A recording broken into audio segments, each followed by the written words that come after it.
I stayed late that night. Gatsby asked me to wait until he was free, and I lingered in the garden until the inevitable swimming party had run up, chilled and exalted from the black beach. Until the lights were extinguished in the guest rooms overhead.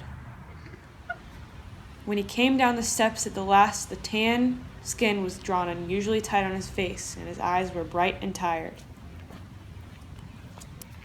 She didn't like it. Of course she did. No, she didn't like it. She didn't have a good time. He was silent, and I guessed at his unutterable depression. I feel far away from her. It's hard to make her understand. You mean about the dance? The dance? The dance, old sport? The dance is unimportant.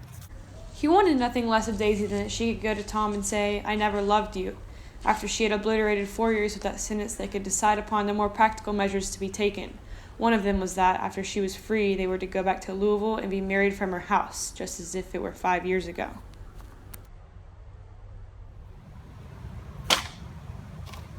And she just doesn't understand. And she used to understand. We'd sit for hours. I wouldn't ask too much of her. You can't repeat the past. Can't repeat the past? Why, of course you can! He looked around him wildly, as if the past were lurking here in the shadow of his house, just the way it was before. I'm going to fix everything, just the way it was before. She'll see.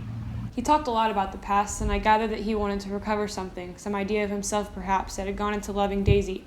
His life had been confused and disordered since then, but if he could once return to a certain starting place and go over it all slowly, he could find out what that thing was.